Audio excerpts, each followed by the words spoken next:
mas tenga vida eterna. Ese es el Evangelio en resumen. Es una Biblia en miniatura. Cada cosa que debes saber sobre la redención y la salvación está en ese versículo de las Escrituras. 30 palabras maravillosas que mi madre me enseñó cuando estaba bañándome un sábado en la noche en una granja en Carolina del Norte. Ella dijo: quiero que te aprendas este pasaje de la Biblia. Y me enseñó ese pasaje porque de tal manera amó Dios al mundo que ha dado a su Hijo unigénito, para que todo aquel que en él cree no se pierda, mas tenga vida eterna. Muchas personas me preguntan: si Dios ama al mundo, ¿por qué permite tanto sufrimiento en el mundo? La guerra, las enfermedades, la pobreza, el odio, la soledad, el aburrimiento, el vacío, los problemas psicológicos, el desempleo, la violencia, la tensión, todas esas cosas. ¿Por qué Dios no viene y lo para?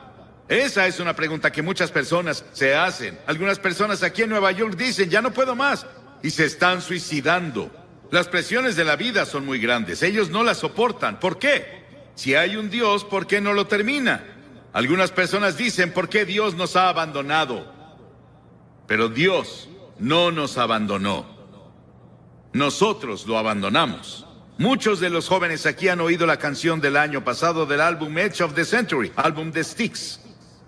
Pero ¿has escuchado las palabras, la letra? Aquí está la letra, escucha. Todas las noches digo una oración, esperando que haya un cielo, pero cada día estoy más confundido. Cuando los santos se vuelven pecadores, todos los héroes y las leyendas que conocí de niño han caído como ídolos de arcilla, y siento este lugar vacío adentro. Tengo tanto miedo que perdí mi fe. Muéstrame el camino, muéstrame el camino. Llévame esta noche a la montaña y llévate mi confusión y muéstrame el camino. Y si veo una luz, ¿debo creer? Dime cómo lo sabré. Muéstrame el camino, muéstrame el camino. Llévame esta noche al río y lava mis ilusiones. Muéstrame el camino, muéstrame el camino. Dame la fuerza y el valor de creer que llegaré ahí un día. Y por favor, muéstrame el camino. Y cada noche digo una oración esperando que haya un cielo. Y este pasaje dice: Dios, Dios. ¿Crees en Dios? Sí. No puedo probar a Dios. No puedo llevarte a un laboratorio científico y probarte que hay un Dios. Pero la Biblia nos enseña sobre Él. Él es el creador. En el principio Dios creó los cielos y la tierra. Todas las estrellas que ves en la noche, si pueden verlas en Nueva York, Dios las creó y las colocó. Él también es espíritu. La Biblia dice: Dios es espíritu y quienes lo adoran deben hacerlo en espíritu y en verdad. Él no tiene un cuerpo como tú y yo. Él solo podría estar en un lugar a la vez si tuviera un cuerpo como estos. Pero Dios es espíritu y está en todos lados al mismo tiempo. Puede estar en Rusia, puede estar en China, puede estar en América, puede estar en África, puede estar en Latinoamérica, puede estar en todos lados al mismo tiempo. Dios también no cambia. Yo soy el Señor Dios que no cambia, dice la Biblia, en el cual no hay mudanza ni sombra de variación, dice Santiago. La Biblia enseña que Dios es un Dios santo, absolutamente santo. Él no puede ignorar el pecado. La Biblia también nos dice que Él es un Dios de juicio, pues Dios juzgará toda obra, aun la realizada en secreto. Piénsalo, cada cosa secreta que hiciste, todos tus pensamientos secretos, las cosas que pensaste que nadie sabía, un día serán sacadas a la luz y vas a ser juzgado. La Biblia dice que Dios ha fijado un día en el que juzgará al mundo. Piénsalo, fijó un día, un momento en el que Él va a juzgar al mundo y tú estarás ahí. Dios, pero Dios también es un Dios de amor. Mi madre me amaba, pero ella no me amaba ni cercano a lo mucho que Dios me ama, y eso parece imposible de creer. Mi esposa me ama, yo la amo. Tengo 5 hijos, los amo. Tengo 19 nietos, los amo, y espero que ellos me amen. Tengo 3 bisnietos, creo que me aman, y los amo, y sé que todos aman al Señor. Pero nada puede compararse con el amor de Dios. Tuvieron que inventar una nueva palabra en griego para decirnos algo sobre el amor de Dios. Dios es un Dios de amor, Él te ama. Y si hay una cosa que quiero que te lleves de este gran parque cuando te vayas hoy es esto: Dios te ama. Dios te ama. Dios te ama. Y Dios está interesado en ti. Y Él tiene contados tus cabellos. Él ve al pajarillo caer. Sabe todo de ti y te ama. No importa cuántos pecados hayas cometido o lo que hayas hecho. Podrías haber llegado tan bajo como Nicky Cruz lo describió, su vida hace rato, pero Dios te ama. Y si Dios pudo cambiar a Nicky Cruz y cambió a Johnny Cash, Dios te cambiará, si se lo permites. Y Él puede hacerlo hoy. Comienza ahora. Sí, Dios es un Dios de juicio. Él traerá juicio a cada obra. Y Él estableció un día en el que Él traerá el juicio al mundo. Pero Dios también es un Dios de amor. Nada se compara al amor de Dios. La Biblia dice, Dios es amor. Sí, los he amado con amor eterno, dice Jeremías. Y por esa razón Dios creó al hombre. ¿Te has preguntado por qué estás aquí? ¿Por qué Dios creó los humanos? ¿Y cuál es el propósito de los humanos?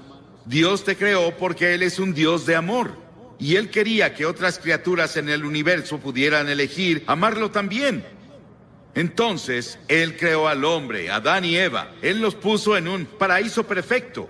Y creemos que se localizaba en un país que ahora se llama Irak, en la cabeza del Golfo Pérsico. Mucho de la Biblia se escribió en Irak, Nínive, Babilonia, Ur de los caldeos, de donde viene Abraham. Y Abraham es el padre de los judíos, de los cristianos y del pueblo islámico. Abraham es alguien a quien vemos como el principio. Él venía de Irak y es la razón por la que había mucho interés en Irak durante la guerra del Golfo. Por eso muchos libros fueron escritos en la Biblia sobre el Golfo.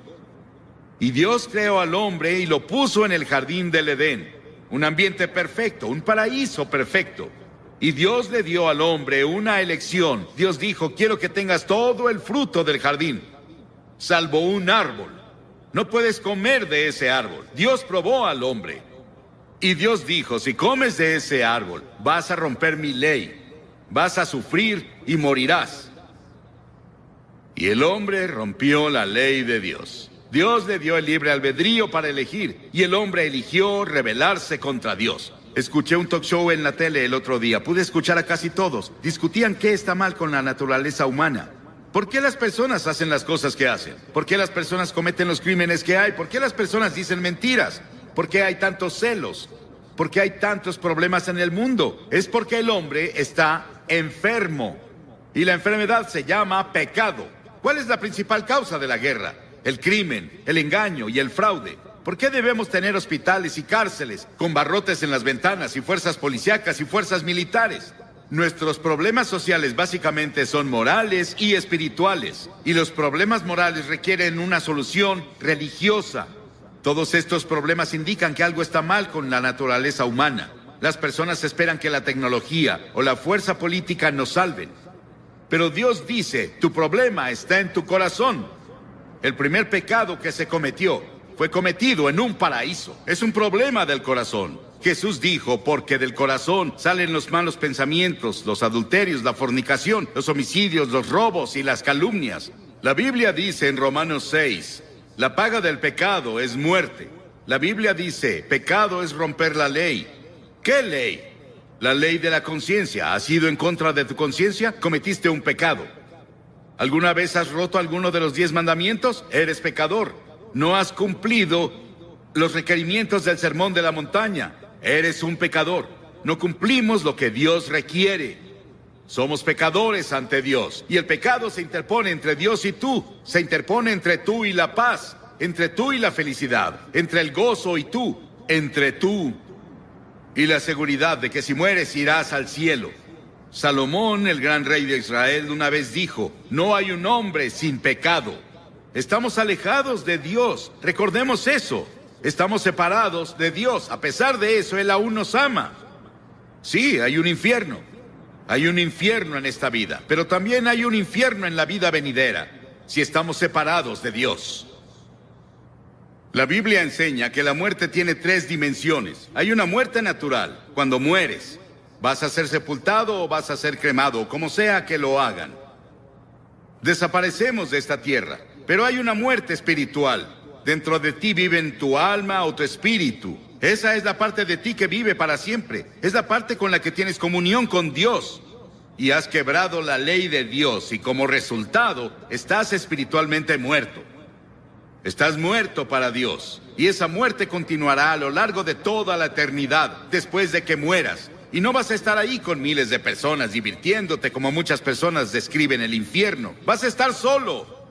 Vas a estar en una terrible soledad ahí. Y eso es el infierno. Y podemos tener infierno en esta vida. El infierno en la vida venidera. Y eso se llama muerte eterna. Las palabras que Cristo usa en el Nuevo Testamento para describir el castigo al pecado son pérdida, perecer, condenar, castigo, infierno. Dios vio toda esta confusión y nos vio tropezando en la oscuridad. No sabíamos qué hacer con nuestro ser. Estábamos aburridos por un lado, o muriendo físicamente por el otro. Dios decidió hacer algo al respecto con su amor.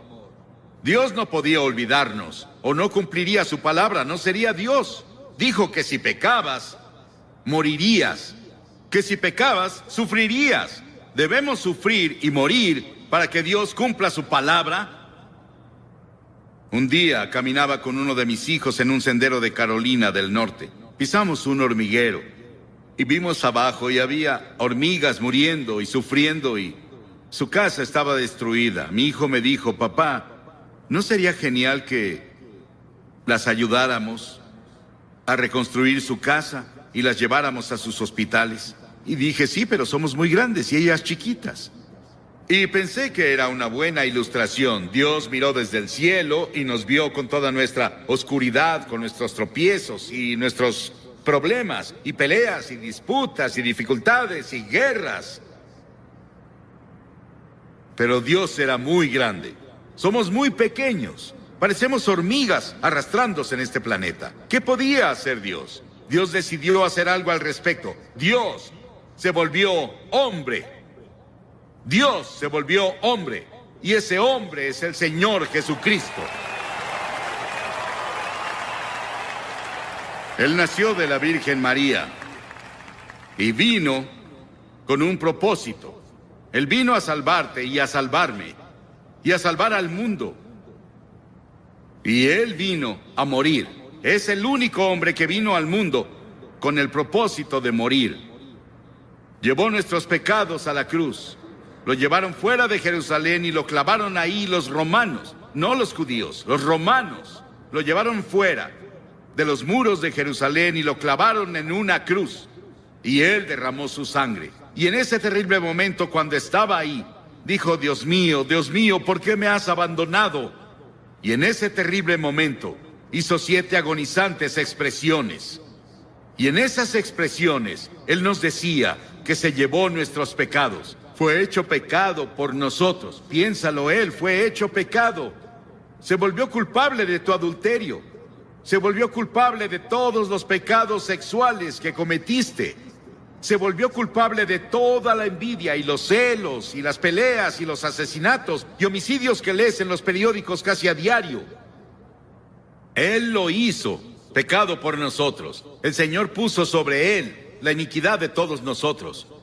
Piénsalo. Él tomó nuestros pecados. ¿Y qué debemos hacer? Debemos arrepentirnos del pecado. A lo largo de todo el Antiguo Testamento, los profetas decían, arrepiéntete. El primer sermón que Jesús predicó fue, arrepiéntete. En todo el Nuevo Testamento escribió, arrepiéntete, arrepiéntete, arrepiéntete, arrepiéntete. ¿Qué significa arrepentirse? Significa que confiesas a Dios, he pecado contra ti, Señor. Lo admito. Significa que te vuelves de tus pecados. Estás dispuesto a dejar que Dios haga su voluntad en tu vida y estás listo para seguirlo y servirlo desde ahora. Eso es arrepentimiento. Hace unos días, en nuestro pan diario llamado Llévame a la Cruz, Cliff Barrows me dio esta maravillosa historia. Un policía, un oficial, estaba patrullando una noche en un pueblo del norte de Gran Bretaña, cuando escuchó un sollozo entrecortado. Vio a un niño en la sombra sentado en una puerta y las lágrimas corrían por sus mejillas. El niño dijo: estoy perdido. Por favor, lléveme a casa.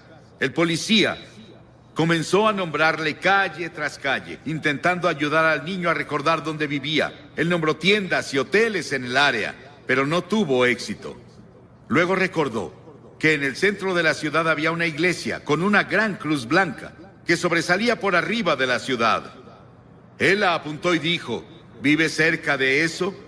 La cara del niño de inmediato se iluminó. Sí, señor, lléveme a la cruz. Encontraré mi casa desde ahí. Y si vienes a la cruz hoy, hay un camino. Si vienes por el camino de la cruz, si estás perdido, el único camino a casa es ir a la cruz. La cruz de Cristo dirige a los perdidos a su hogar eterno. Pero Jesús no se quedó en la cruz. Él resucitó de los muertos. Dios resucitó de los muertos. No voy a hablarte sobre un Jesús muerto. Voy a hablarte sobre un Jesús vivo.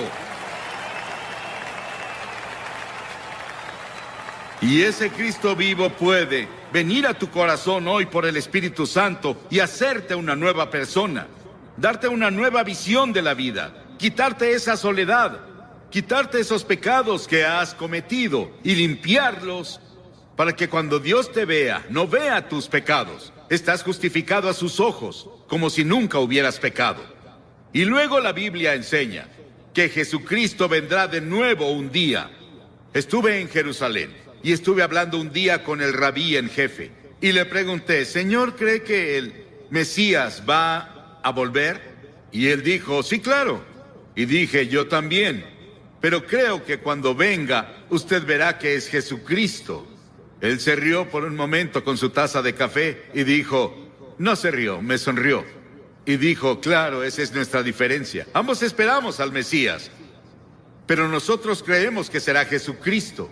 Verán al Hijo del Hombre venir sobre las nubes del cielo con gloria, con gran poder y gran gloria. Va a volver y establecerá su reino. Sí. El comunismo no ganó. Ningún ismo va a ganar. Solo Cristo va a ganar. Y un día va a gobernar al mundo. Pero esta noche Él quiere gobernar tu corazón. Él quiere entrar a tu hogar y a tu familia, a tu vecindario. Él quiere entrar a nuestro país. Y Él quiere ser el Rey de Reyes y Señor de Señores. ¿Qué requiere Dios de ti? Ya te dije una cosa: arrepentimiento. Durante la semana pasada celebramos los días más santos del año judío. Yom Kippur, que se celebra el miércoles, es intensamente personal. Los festivales judíos hacen 3 preguntas. ¿Qué hicimos con nuestra vida durante el año pasado? ¿Dónde estás ahora en tu vida? ¿Qué planeas hacer con tu vida el año que viene? Y una de las razones por las que Yom Kippur ejerce una fascinación sobre los judíos es porque el tema de la festividad es tan personal y contemporáneo. No hay una sola persona entre su pueblo que diga: mi vida está completa y espiritualmente plena. Todos fallamos. Y tenemos que decir con los demás: también soy pecador. Estoy separado de Dios. Estoy perdido. Necesito encontrar el camino a casa. No es una opción. Es un mandamiento. En Hechos 17, el apóstol en su sermón dijo: Dios manda a todos los hombres de todas partes que se arrepientan. Piénsalo, Dios lo manda. Es un mandamiento que te arrepientas. ¿Te has arrepentido? ¿Estás seguro? Si no te has arrepentido de tus pecados, nunca verás el interior del reino de los cielos. Entonces ven por fe.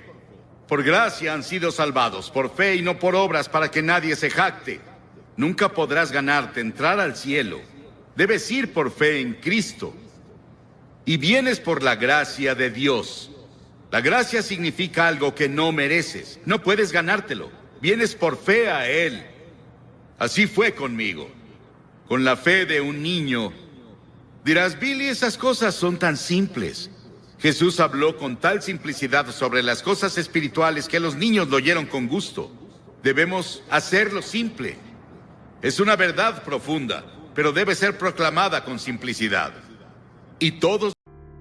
Una estrecha conexión con el divino implica una comunicación bidireccional. Usted le habla y Él le escucha. Usted sigue sus mandatos y Él le ilumina el camino. Esta interacción profunda y significativa con el Creador marca la vida de aquellos que depositan su fe en Él. Hace 4 décadas, dimos inicio a ministerios en contacto con el propósito de orientar a cada creyente hacia una relación más profunda y significativa con Jesucristo. A lo largo de los años, hemos sido testigos de la magnificencia, el amor incondicional y las bendiciones de Dios de maneras tan asombrosas que nuestro mayor deseo es que todos lleguen a conocer al Señor.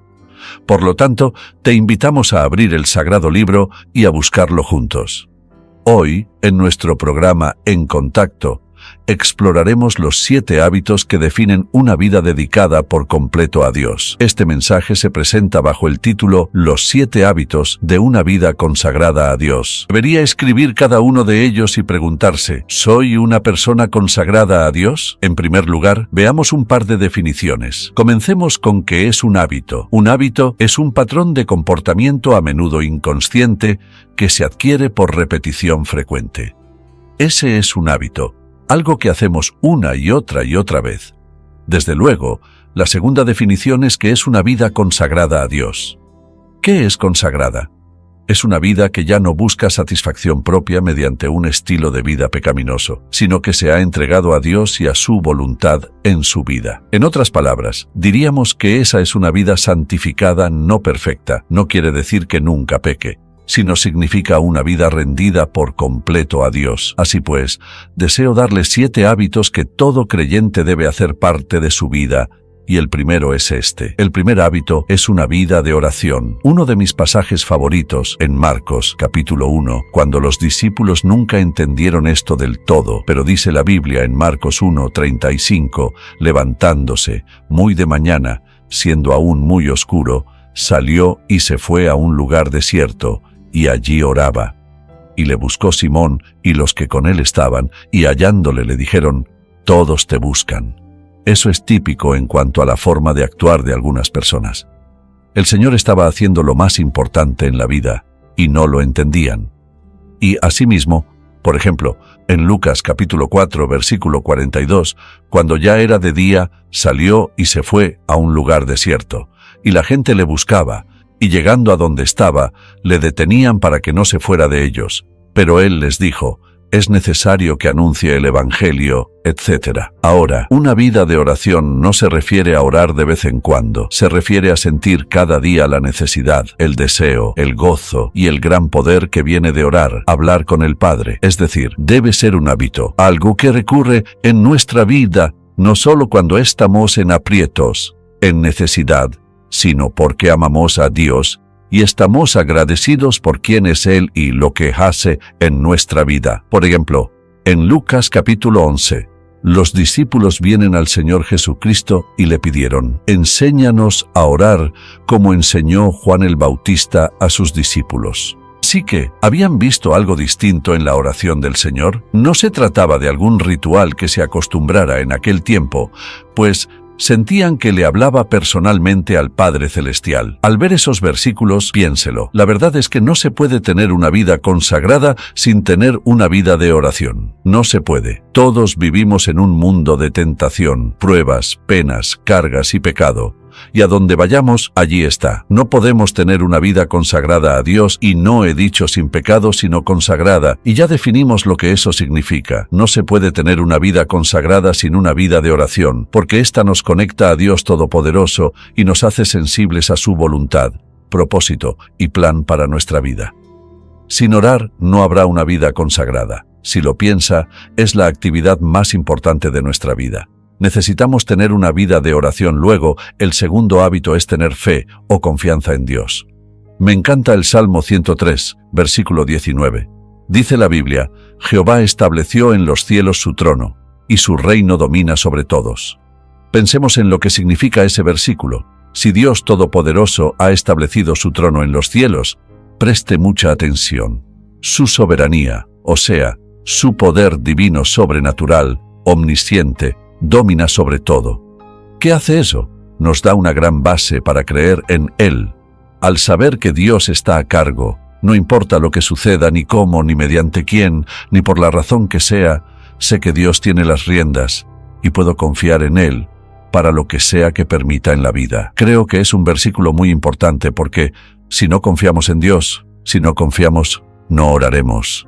Debemos hacernos la pregunta, pues, en mi vida espiritual, fíate de Jehová de todo tu corazón y no te apoyes en tu propia prudencia. Reconócelo en todos tus caminos, y Él enderezará tus veredas. Cito ese versículo muy a menudo, porque es fundamental. Cuando confiamos en Dios, ¿qué sucede? Se afianza nuestra comunión con Dios, lo que significa que tenemos una relación con Él. No tengo que presentármela. Una relación estrecha con alguien significa cercanía, no solo en afecto, sino en mentalidad, la forma de pensar, lo que siente. Una relación tan cercana es la que debería tener todo matrimonio todos sus días. Una relación estrecha con Dios es hablar con Él. Dios le escucha, y usted a Él lo obedece, y Él le guía. Hay una gran comunión con Dios en la vida de quien confía en Dios. Si usted quiere saber si confía o no en Dios, hágase la siguiente pregunta: ¿qué está preocupándome? Si puede ver a su alrededor y decir, no me has confiado este aspecto de tu vida. Una vida consagrada es una vida de fe. El tercer hábito de esta vida maravillosa es el hábito de meditar en la palabra de Dios. No sé cómo usted describiría la importancia de eso, pero dicen las Escrituras, veámoslo por un momento. Dice el salmista en el Salmo 63, versículo 6. Cuando me acuerde de ti en mi lecho, cuando medite en ti en las vigilias de la noche, porque has sido mi socorro, y así en la sombra de tus alas me regocijaré. Está mi alma apegada a ti, tu diestra me ha sostenido. ¿Qué significa meditar? Significa leerla, pensar en lo que dice, examinar mi corazón a la luz de lo que Dios dice, hacerle cualquier pregunta que tengamos, rendirle lo que sea que nos traiga a la mente. Al meditar en Dios pasa lo siguiente. La meditación es como verse en un espejo, pero también es ver más allá del espejo. Es decir, veo lo que ve Dios y veo más allá, y lo veo a Él. Mi atención se centra en Dios. Cuando nos concentramos en Dios, sucede esto. Las preocupaciones desvanecen, los problemas se disipan, nuestra mente ya no está contaminada con toda clase de asuntos que no nos hacen bien. La meditación es parte esencial de una vida consagrada a Dios. Donde no hay meditación, no habrá consagración a Dios. No es posible. Piense en la mañana al despertarse. ¿Cuánto del mundo embarga su mente? Tiene que vestirse, claro, desayunar, ir al auto y manejar por la autopista o donde sea, y llegar al trabajo tan pronto lo haga. Cotorreo, parroteo todo el día, el teclado vuela todo el día y su mente se llena. Luego tiene que volver a su auto, volver a la autopista, a batallar en el tráfico otra vez hasta llegar a casa. Al llegar se cambia de ropa, medio se relaja y luego la cena. Puedo llenar su día sin siquiera conocerle, porque eso es lo que hacemos. ¿Y dónde está Dios? ¿Dónde está su tiempo a solas con Dios? Lo que lleva a una vida consagrada es el tiempo a solas con Dios. Anhelarlo, meditar en Él. Luego hay un cuarto hábito, uno muy importante, y el que me escucha mencionar siempre, obedecer a Dios. Y quisiera leer en Deuteronomio 27, en el Antiguo Testamento, porque lo dice tan claro en el capítulo 27, versículo 10. Dios habla mediante Moisés, fue lo que declaró. Oirás, pues, la voz de Jehová tu Dios, y cumplirás sus mandamientos y sus estatutos que yo te ordeno hoy. Luego, en el capítulo 28, versículo 1, acontecerá, escuche esto, que si oyeres atentamente. ¿Qué significa eso con cuidado? Atentamente la voz de Jehová tu Dios para guardar y poner por obra todos sus mandamientos, que yo te prescribo hoy. También, Jehová tú, Dios te exaltará sobre todas las naciones de la tierra. Hablaba de Israel. Pongámonos en esa situación. Cuando obedecemos a Dios, piensen esto, andamos a un nivel más alto. Piensen cómo vive el mundo. Con toda clase de pensamientos viles, ocupados y atareados sin tiempo para Dios, hemos decidido seguir a Cristo, y seguirlo significa vivir a un nivel más alto. No significa menospreciar a otros, solo quiere decir que hemos decidido regirnos por una norma más alta que la del mundo. No significa que seamos mejores que nadie, pero quiere decir que nuestro estilo de vida es mejor que el del mundo. Pregúntese, ¿en realidad tengo un hábito de orar, confiar y meditar en la palabra de Dios? ¿Acaso sería considerado un hijo obediente de Dios? ¿Cuántas veces lo ha dicho, y puedo decirlo, la forma más sabia de vivir es obedezcamos a Dios y dejemos las consecuencias en sus manos? ¿Eso lo haré solo si tengo una vida de oración? ¿Solo si confío en Dios? Solo de hacerlo. Estos son hábitos sencillos que hacen que nuestra vida sea lo que Dios quiere que sea. Mire, no hay nada que pueda impedir que obedezcamos y practiquemos estos 7 hábitos, nada, salvo que tomemos esa decisión. Mire, tenemos que decidir ciertas cosas. Tenemos que escoger entre seguir a otros o a Dios. Tener esto o a Dios, esta hacenda o la de Dios. La razón por la que menciono 7 hábitos es porque, recuerde lo que dije, un hábito es un patrón de comportamiento a menudo inconsciente que se adquiere por repetición frecuente. Algo que hagamos de forma continua, y todo lo que he mencionado podemos hacerlo. La razón por la que no lo hacemos es por pensar que no es importante. Mire, la razón por la cual no tenemos hábitos sagrados, maravillosos, impactantes, edificantes, es porque escogimos la senda del mundo. No importa quién sea, ni cuán dotado, ni cuán adinerado, ni cuán sabio se crea, ni cuánta educación tenga, no puede tener una vida consagrada, la mejor vida, sin poner en práctica estos 7 hábitos. Ahora, ¿cuál es el quinto? El quinto hábito es depender del Espíritu Santo. Recuerda lo que les dijo Jesús a sus discípulos: siéntense a esperar en Jerusalén hasta que sean investidos, o sea, hasta que el Espíritu Santo venga a sus vidas, y al hacerlo, estarán listos para hacer lo que les he encomendado. Así que le he dado varios pasajes, algunos ya los conoces, quizás otros no, pero en Efesios 5 recordará lo que dice la Biblia en este pasaje en particular. Veamos el versículo 18. Dice así: no os embriaguéis con vino, en lo cual hay disolución, antes bien sed llenos del Espíritu. Mire, si tomara una jarra con 1/4 de litro, la colocara aquí y la llenara de agua hasta la mitad, diría que solo está medio llena. Solo estaría llena cuando llegue al tope, hasta el borde. El verbo que usa aquí el original griego, ser lleno, significa algo continuo en la vida. En la mañana, al despertar en medio de nuestra oración, o al meditar aún antes de levantarnos, deberíamos decir: Señor, quiero que me llenes de tu Espíritu hoy. Eso significa, Jesucristo les dijo a sus discípulos en Lucas, que antes de que hicieran lo que les habían comandado, que esperaran en la ciudad de Jerusalén hasta que viniera sobre ellos el Espíritu Santo, por la sencilla razón de que no están preparados para hacer lo que les ha encomendado. Sin la presencia del Espíritu Santo, quien les dará poder, Él les facultará, les enseñará, les dará guía y dirección para cumplir la mano que les ha dado. Ahora la mayoría de la gente no tiene ni idea de quién es el Espíritu Santo. ¿Cómo? Seguidores de Cristo, creyentes en Cristo, la aceptamos para recibir salvación. Somos morada de la tercera persona de la Trinidad, que es el Espíritu Santo. Cuando decidimos desobedecer a Dios, decidimos pecar contra el Espíritu Santo, quien mora en nosotros, a quien Dios envió a nuestras vidas para ayudarnos a llevar a cabo, a lograr lo que sea que Dios nos tenga reservado en la vida. Nunca estamos solos. Somos morada de Dios, del Espíritu Santo, quien nos faculta, nos ayuda, nos alienta, nos fortalece, nos sana, y más, está allí porque necesitamos a Dios en nuestra vida y Él lo sabía.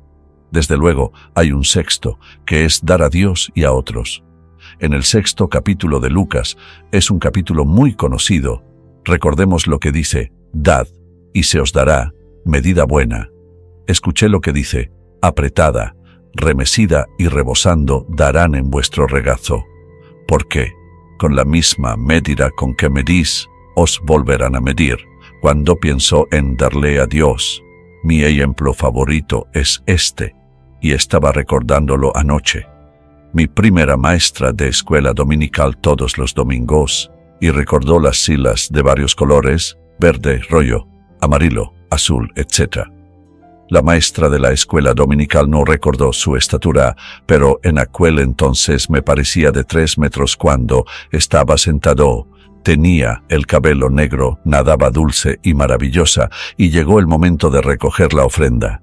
Recuerdo que mi madre siempre me daba unos cuantos centavos para darlos. Nunca me dejaba ir sin nada que dar. Así que, antes de saber contar, mi madre me enseñó a darle a Dios. En mi primer empleo repartidor de periódicos, ganaba $4 a la semana. Estaba agradecido de Dios y pensaba, no puedo darle monedas. Le di $1, que era el 25%. Nunca pensé en eso, solo pensaba en lo que recibiría Dios. Después de eso, tuve una ruta de periódicos que pagaba $16 a la semana y le daba a Dios más del diezmo. Luego, toda mi vida nunca he dado solo el diezmo, nunca. Por la sencilla razón que aprendí desde muy joven que no podemos superar a Dios en generosidad. Segundo, mucha atención. Ni siquiera podemos predecir lo que necesitaremos. Y si no podemos predecirlo, ¿cómo pues nos encargaremos de todo eso? Si ofrendamos a Dios y confiamos en que hará justo lo que prometió, le di un sencillo ejemplo que muchos han escuchado antes porque fue algo que impactó mucho mi vida. Así que debemos preguntarnos, ¿será este uno de los hábitos en mi vida? La vida dice que Dios ama al dador alegre. Si Él ama al dador alegre, ¿qué de aquellos que son avaros quienes no dan a Dios? Le diré por qué eso no agrada a Dios, porque dice, puedo hacerlo sin Dios, puedo encargarme, puedo manejarlo, no necesito que Dios maneje mi dinero. Piensen cuán insensato es eso. Su dinero podría quemarse de la noche a la mañana. La situación podría ser que lo pierda todo en un día, pero preste mucha atención. Nunca estará en una situación en la que no tenga nada porque tiene a Dios dentro de usted, y todo lo que necesita Dios ha prometido proveerlo. Un hábito de perdonar a otros. Un pasaje muy claro está en Efesios capítulo 4. Muchos lo hemos leído antes, pero es la verdad, y lo leemos una y otra vez. Escuche lo que dice la Biblia. Airaos, pero no pequéis. No se ponga el sol sobre vuestro enojo, ni deis lugar al diablo. Un pasaje muy importante. Luego dice en el versículo 30, y no contristéis al Espíritu Santo de Dios, con el cual fuiste sellados para el día de la redención. Luego, en el 31, quítense de vosotros toda amargura, enojo, ira, gritería y maledicencia, y toda malicia. Antes sed benignos unos con otros, misericordiosos perdonando a unos a otros, como Dios también os perdonó a vosotros en Cristo. No siempre es fácil, no. A veces es difícil perdonar a otras personas que nos hayan hecho ciertas cosas. Creo que una de las peores situaciones es ser traicionado. Cuando uno ha confiado en verdad en alguien, se ha esmerado en ayudarle, y luego le traicionan, hacen lo último que uno habría imaginado que harían en la vida, pero debemos perdonar. Ahora, estos son 7 hábitos. Presté mucha atención, pude haberlo hecho de muchas formas, pero quería que viera cada versículo y darle todos los 7 hábitos para que cada persona que entienda por completo los 7 hábitos que llevan a una vida consagrada, que será bendecida una y otra vez de muchísimas maneras, pero la decisión es suya, y les sugeriría que tomara una decisión ahora mismo. En breve oraremos, y en esta oración le pediré a Dios que le dé sabiduría para decirle, Señor, quiero estos 7 hábitos en mi vida, y hoy comenzaré a ejercerlos en mi vida. ¿Los practicará cada uno a diario? No. Pero haga lo siguiente. Pide a la Dios que le perdone. Muéstreme por qué tropiezo con este señor y reafirmamos nuestro deseo de perdonar a otros o lo que sea. Señor, estaba muy ocupado. Esta mañana salí deprisa. Perdóname, Señor, no quiero volver a hacerlo. ¿No cree que Dios corregirá eso? Claro que sí, Él le corregirá. Le inquietará lo suficiente una mañana después que haya salido sin tomarlo en cuenta que no lo olvidará. Mire, ¿sabe qué? Es porque nos ama. Piénselo. Toda la Biblia está llena de verdad, pero creo que estos 7 hábitos transformarán por completo su vida y le llevarán a lograr más de lo que su corazón podría haber anhelado. Ahora, si hoy está aquí y no es creyente y no es salvo, no ha aceptado a Cristo como su Salvador, entiendo que quizás no se aplique esto a su caso. Pero permítame decirle esto, nunca podrá entender ni disfrutar la vida a plenitud hasta que no se entregue a Cristo. Porque nunca podemos perder al entregarnos a Cristo, nunca. Dirá pues, ¿qué tengo que hacer? Debe pedirle al Señor que perdone su pecado, no porque lo merezca, sino porque Él fue a la cruz. Murió en la cruz, dio su sangre por usted, pagó toda su deuda de pecado, dice la Biblia, y al pedirle perdón a Dios por lo que ha hecho por usted, pagó su deuda, Dios le perdona y le hace uno de sus hijos. Luego comenzará a practicar estos 7 hábitos. ¡Qué vida tan maravillosa tiene por delante! Y espero que lo haga. Padre, te amamos, te alabamos y te agradecemos por tu palabra desde Génesis hasta el último versículo de Apocalipsis. Hoy te pedimos que nos des sabiduría para reconocer que con estos 7 hábitos todo lo demás cobrará sentido. Y quebramos la puerta a tus mejores bendiciones. Te pido hoy por alguien que no es salvo, que no te ha aceptado como su Salvador, que esté dispuesto a pedirte perdón por sus pecados, a creer que Cristo fue a la cruz y pagó toda nuestra deuda, al confiar en su muerte en el Calvario, al derramar su sangre. Esa confesión y arrepentimiento traen salvación. Después de la salvación, que desarrollemos estos 7 hábitos transformadores en nuestra vida. Señor, te pido por todos nosotros, y que limpie su corazón